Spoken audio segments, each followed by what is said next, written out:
My name is Rahul Asnani and I pursued my master's in sports journalism. So sports journalism is, I think the main thing that you kind of need to know about is it's quite broad. If you support a particular sport, if you follow a particular sport, you'll be basically tasked to spread your wings, to try different things, to try different sports. And if you find yourself to be a writer, you can try and be on radio, you can try and be on TV. You'll have to do so many different things that by the end of the course, you're really prepared for anything that the industry can throw at you. And I think for many people, sports is always a release, much like myself. I found sports to be escapism, and I wanted to turn that into something that I could kind of hone my skills in and make that into my career. And I was an engineer before, and which is the case for many people coming from India. But I think the best thing is you can come here and you are not looked at as an engineer. You're not looked at as who your past career might have been. You can try different things and you can kind of expand and learn something that you're really passionate about. This course of sports journalism, I feel like it was quite important in expanding the way I saw education.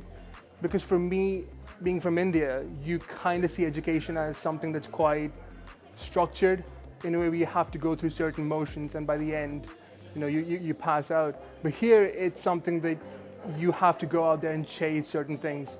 And you don't even realize within the first few months, you're already prepared for certain things that the industry can throw at you. And by the end of the course, you feel like you've been through so much, just in terms of learning so many things on your own. And I feel like that's just a very unique experience that I have gained from being at Staffs and being in the UK.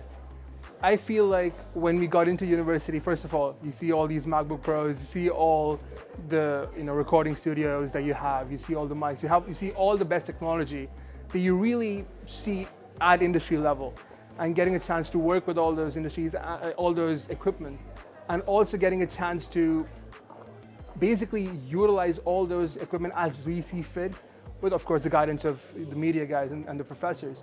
But you learn so much about utilizing all those tools by yourself. And I think, again, by the end of the course, as I said, you learn so much, and that goes the same way about all the equipment that you kind of learn to use in that time. So interestingly, being in the UK, I found myself gravitating towards basketball a lot more. Just the culture around it and just seeing the people and meeting the people in the industry, especially in the basketball sphere in the UK. I have landed a job with the British Basketball League as a social media assistant, and going forward, I plan to just work in British basketball and highlight how great that can be for the sport. And just seeing the success of 3x3 basketball for Team GB at the Commonwealth Games, I think the sports just grow from strength to strength, and I'm just glad that I can be a part of it right now. I would recommend the sports journalism course because, as I said, in a span of a year, you learn so much and you gain so many different skills in just all different spheres. And I think more importantly, if you think that you are going to be a football writer, if you want to be going into cricket, you can do all those things, but moreover, you'll learn so many other things that you'll learn so much more about what you're capable of in that 1 year. Then I think that's just an experience that you can't really get anywhere else, in my opinion.